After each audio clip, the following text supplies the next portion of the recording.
Today I would like to talk to you about how often you should have a stock take carried out. Ideally, if you follow the guidelines that the Institute of Licensed Trade stockholders have set out, ideally it would be on a monthly basis, especially if you've got a high volume business. That might be a high volume on wet side, it might be a high volume food outlet, or it might be a combination of the both. It very much depends on your turnover. High turnover means there's more chance of things going wrong, more chance of you losing money just because you haven't spotted a price increase. I was at a client recently on the East Coast.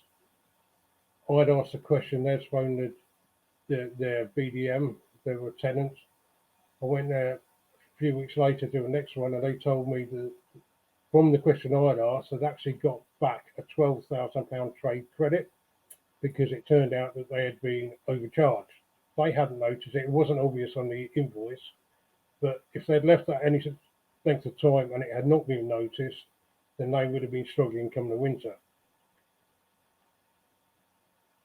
I run a traffic light system for a lot of my clients, so they tend to be smaller sites. I recognise that money is tight, so if they have several good stock takes, I will push them out from monthly to maybe 6 weekly to 2 monthly to quarterly. I tend not to go over a quarterly stock take because I think if you go over that, if you're asking questions of staff and the client, the things that they maybe forgotten to tell you, you've got a query on something, then the chances are them remembering anything over 3 months what happened is remoter. So 3 months is about the maximum I go to, and they tend to be for lower volume outlets. Might be some clubs, private members clubs tend to go quarterly,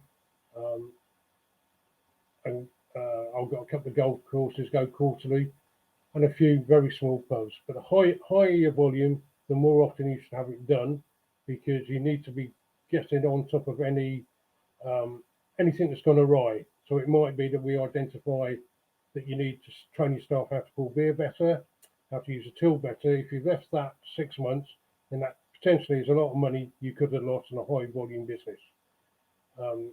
It's also if staff have got lax in recording allowances, again, 6 months time, that could be a loss is a lot bigger than it would be if you got quarterly. And if you're on losses, if we're doing monthly ones, we can show a pattern of that getting tighter, getting you more back to equilibrium, and therefore a more profitable business. So, in summary, how long should a stock take be? What it will be, period be? It very much depends on the type of business you've got and how well your stock takes are going.